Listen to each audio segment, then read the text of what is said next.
Hey guys, it's Jake from Metalwani and I am here with Aaron from Of Mice and Men. Aaron, man, how you going?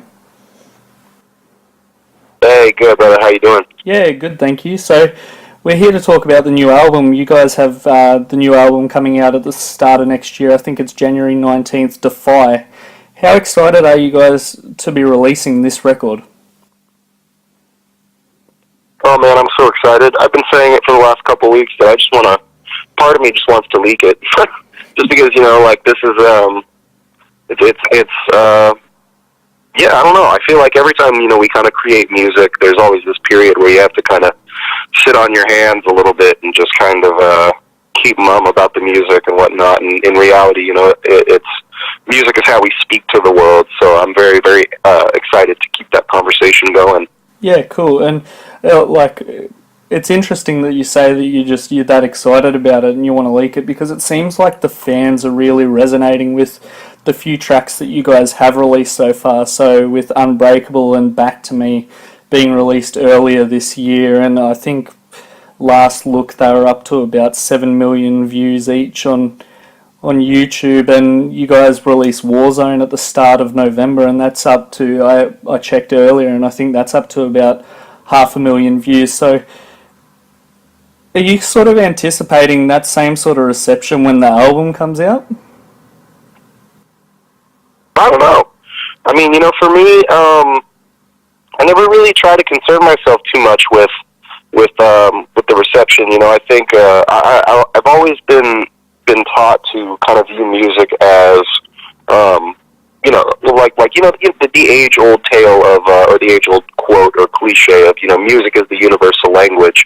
I think the language that we speak is very unique to us, and it's very you can consider it our own dialect. So in a way, we kind of just throw out our language in the form of music, and then the people that speak it will end up finding it, and coming to us, and then we can kind of have that connection.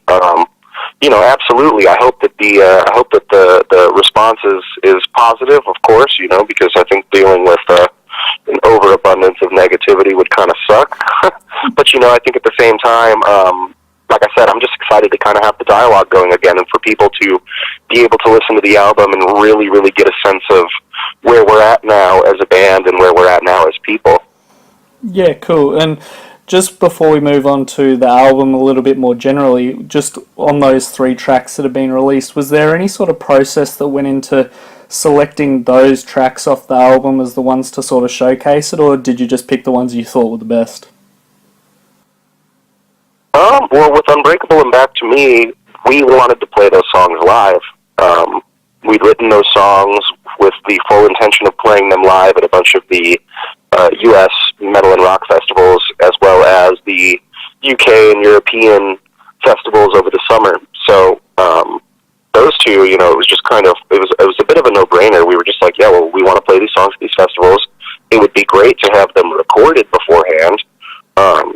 So our label basically worked out a way for us to go into the studio and record those, and then for the rest of the album, we essentially took that energy and that very kind of real, fresh connection that we'd had with our fans over the course of months over the summer, playing in front of hundreds of thousands of people, and just having that very, very real sort of connection with our fans and with ourselves and with our music. And we really got to see over the course of that festival season, kind of which elements from songs really resonated with the audience. And so with that fresh in our minds, we went back into the studio essentially 2 weeks after we got home from that tour and just started working on the album. Yeah, cool. Now, this album, I feel, sort of shows a very... it shows a good progression for the band, but it almost has a very sort of new chapter feel for it. And we're going to touch on that a little bit more later, but it still sort of remains very close to its roots as well. So you were talking there about you seeing everything that resonated really well with the fans and that, but was maintaining the core feel and sound of Mice and Men a conscious decision when you guys were writing the album, or? I don't think it was. I think, I've been in the band now like 5.5 years, And since I've been in the band, the way that we've made music's never changed. You know, even if the way that the sounds of the albums did, like the way we've always kind of approached it never really changed. For us, I think having come off the road so invigorated, because, you know, like that whole touring season was very validating for us as a band, you know, not only to get love from the fans, you know, as this incarnation, but also for the new songs to get the amount of love that they did.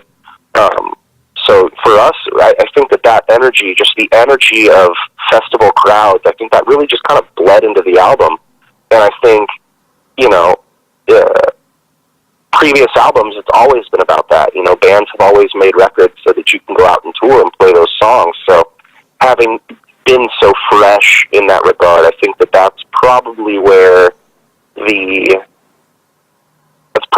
a lot of the kind of throwback vibes come from, you know, is just that very sort of aggressive, energetic, live-oriented sound. Yeah, cool. Now, this is obviously your first album without Austin Carlile on vocals, so we won't dive into the backstory there, but you've taken over the vocal duties now as part of the band. I know that you were doing backing vocals beforehand, but how's that transition been, and what was the energy like those first couple of shows where you were sort of front and center now? Yeah, you know, like live and on record, I'd been doing about 50% of the vocals, you know, like most if not all of the singing stuff, and then backup screams and stuff. You know, for us, when he told us that he was leaving the band, you know, we knew almost immediately, like, he's irreplaceable as a frontman, as a screamer, you know, as a vocalist, as a singer. You know, he's irreplaceable, and so, you know, we didn't want to replace him, you know, because our band has always been a family, and it's not really something you do with family, you know. So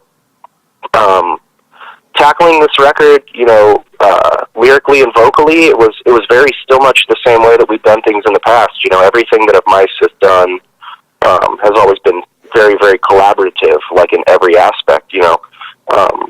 Tino's written lyrics in the past, Alan's written lyrics in the past, you know, so like, and I've written lyrics in the past, you know, and so the only thing that changed was that Austin wasn't there to, you know, to write with me and to do things like that, but I had my other dudes, you know, and everybody kind of stepped up to ensure that, you know, while we do honor the legacy of the past of the band, that we can usher in a new chapter that does justice to everything that we've done. And, you know, for the live show, it was funny. The first live show we ever played was in Vegas at Las Rages Festival, and we had an hour-long set, like a 60-minute set.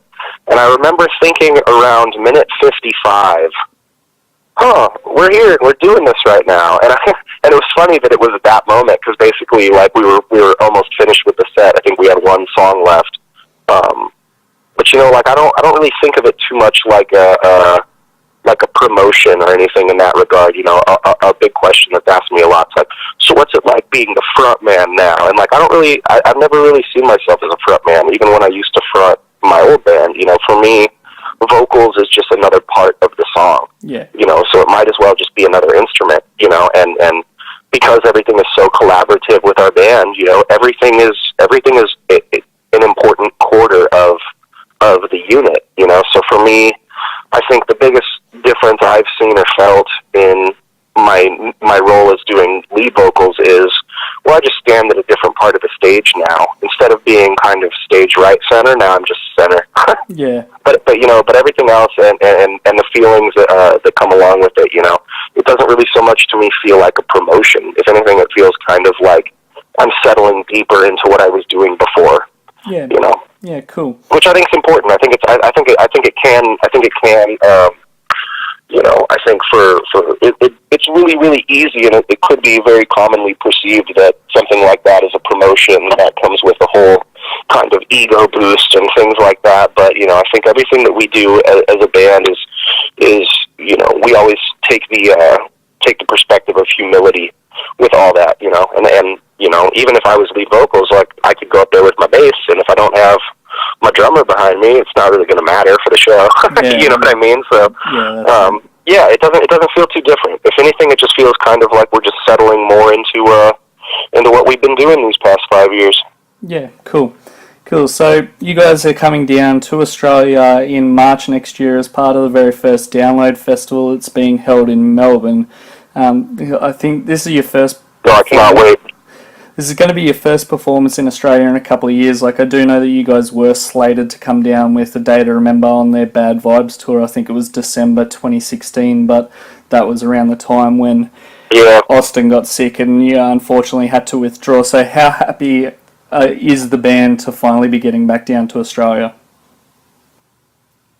Oh, man, I cannot tell you how happy I am.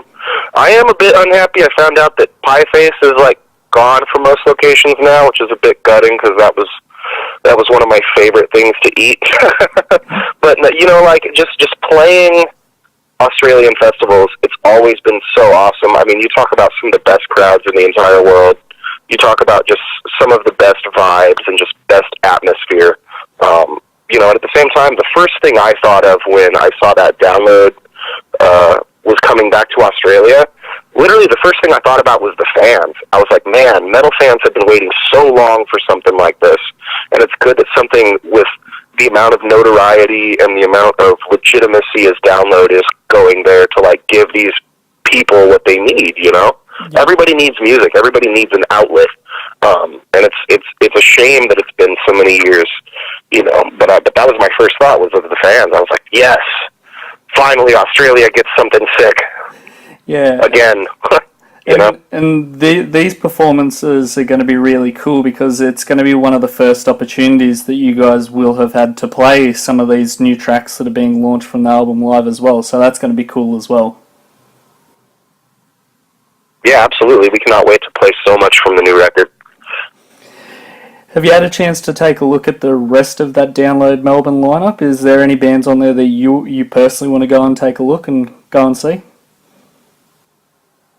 Oh, Limp Bizkit and Korn. I'll be in the pit for both. Cool. Look, Aaron, that's all I had for you. Is there anything that you want to let the Australian fans or fans worldwide know before we sign off here? I think that pretty much wraps it up. But, you know, we love you guys. We love your country. It's seriously like one of the best places in the world to play. I'm so stoked that a legit festival is coming back in such a big way. And, Defy comes out January 19th.